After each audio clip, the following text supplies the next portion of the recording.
Have you guys ever wondered what if Luffy was raised by One Piece legends like Mihawk, Garp, and even Whitebeard? In this video, we explore alternate timelines where Luffy grows up under the guidance of the greatest legends in the One Piece world. His personality, his fighting style, and even the future of the world shift depending on whose hands shape him. Fate still finds Luffy and the Devil Fruit still chooses him, but the path he walks becomes completely different. Without any further ado, let's dive right into it.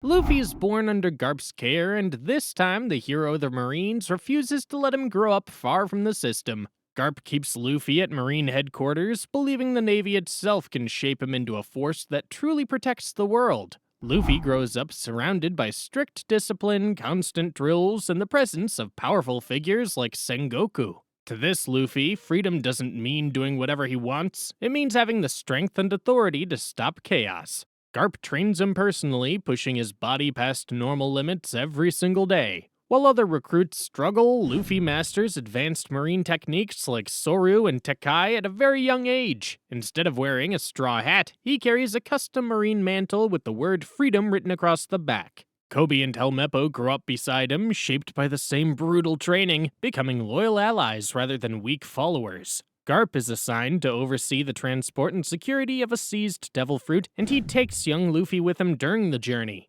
What is meant to be a routine marine duty quickly becomes something far more important. Fate still follows its course. The Devil Fruit, locked away under marine protection, somehow ends up in Luffy's hands, almost as if it was searching for him from the very beginning. Being the glutton he is, Luffy ate the Devil Fruit. Using his rubber body, Luffy develops a unique form of gear second that compresses air through his limbs, giving him explosive speed that rivals light-based attacks. He rises through the ranks quickly and stands as a vice admiral during the Summit War. When Ace's execution is revealed to be driven by fear of bloodlines instead of real crimes, Luffy finally understands the truth. He turns his hockey-covered fists on Cypher Pole and the highest command seats, leading a mutiny of young Marines. The Navy is forced to change from within, breaking free from the control of the Celestial Dragons and becoming a force that protects the ordinary people.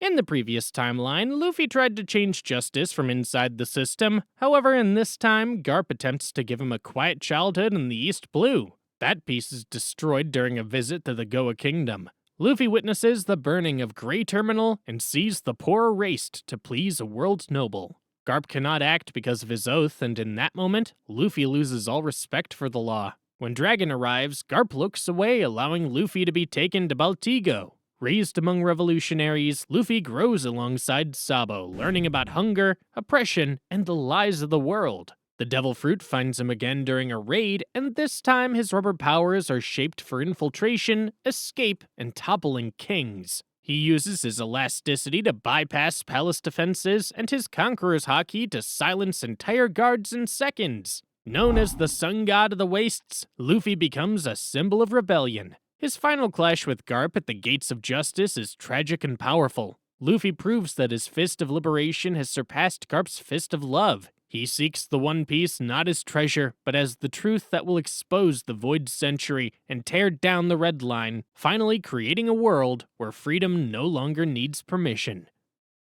After Garp, we have Dragon. In this timeline, Luffy is born into a world where Dragon decides the safest place for his son is right beside him. Instead of Dawn Island, Luffy grows up on Baltigo, the moving fortress of the Revolutionary Army. From the moment he can walk, he's treated as the future of the revolution. His childhood is spent in hidden bases, war rooms, and ruined nations rather than sunny beaches. He learns to read maps of the Grand Line before he ever learns about pirates or treasure. Ivankov plays a major role in his upbringing, teaching him about human will, identity, and the strength of spirit. Sabo is rescued early and grows up as Luffy's constant companion, acting as both an older brother and his closest ally. In this timeline, Luffy still comes across the Devil Fruit, but how? The Devil Fruit is kept inside a marine base when Dragon learns about it. He decides to attack it before it can be used by the world government. The base falls into chaos as revolutionaries and marines clash, and the situation quickly goes out of control.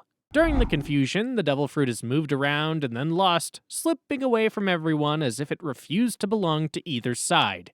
After the battle, the Devil Fruit somehow ends up with Luffy, left unguarded and unnoticed. Without knowing what it truly is, Luffy eats it, naturally.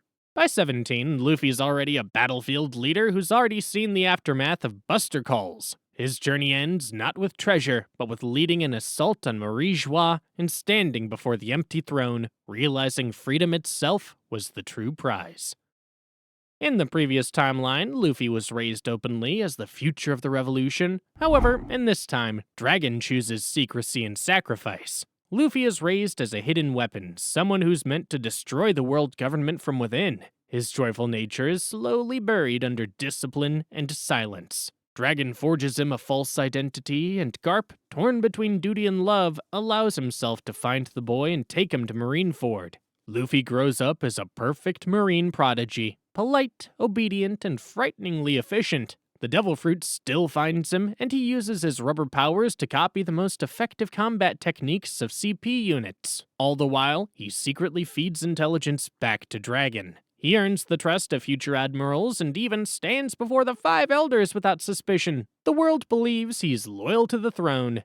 Then, at a global summit, Luffy finally reveals the truth.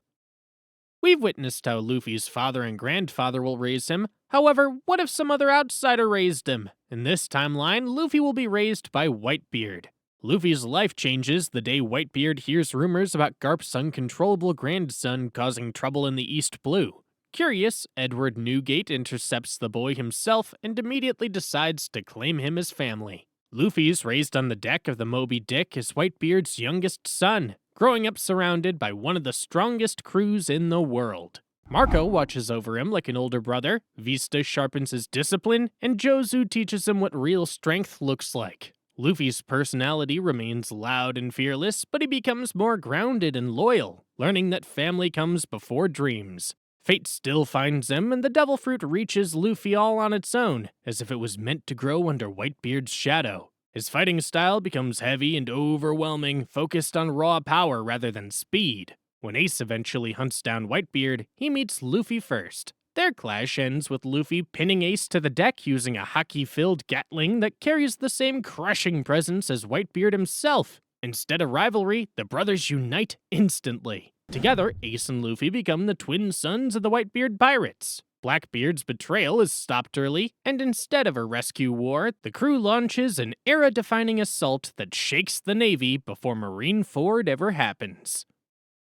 In the previous timeline, Luffy grew up openly as Whitebeard's son. However, in this time, Whitebeard senses danger in Luffy's growing conqueror's haki and chooses to hide him. Luffy is raised deep within the Moby Dick, away from enemy eyes, becoming the unseen heart of the crew. Ace becomes the public symbol of Whitebeard's legacy, while Luffy trains in silence under Newgate himself. Their bond grows through secret conversations, letters, and late-night training sessions.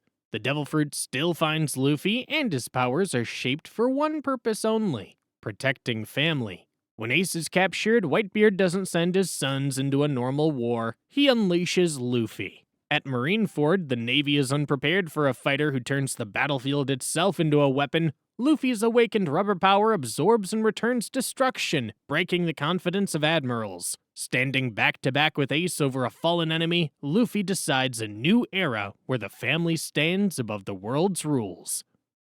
After this, let's talk about Mihawk now. In this timeline, Luffy's found as a child on the ruined island of Kuraigana, alone and surrounded by danger. Dracule Mihawk doesn't understand why the boy survived there, but he chooses to raise him in the silence of his castle. Luffy grows up without crowds or laughter, only human drills and the presence of the strongest swordsman in the world.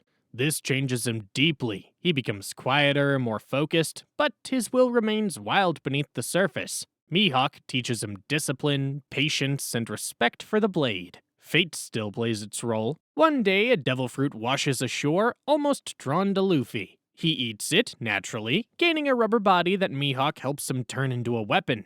Luffy learns to use tension and stretch to enhance his sword strikes and attacking from impossible angles. When he finally leaves the island, he enters a world as a calm swordsman whose presence alone unsettles pirates and marines alike, altering the balance of the seas.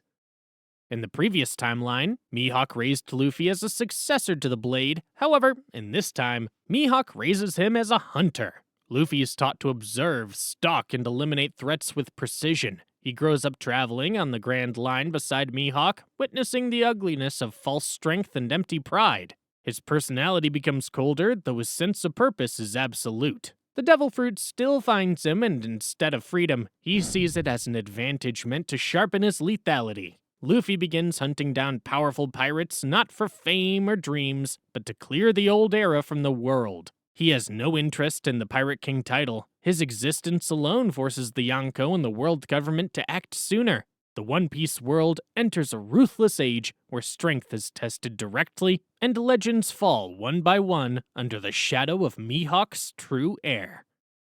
That's it, folks. Let me know in the comments, what do you think will happen if Luffy was raised by One Piece legends?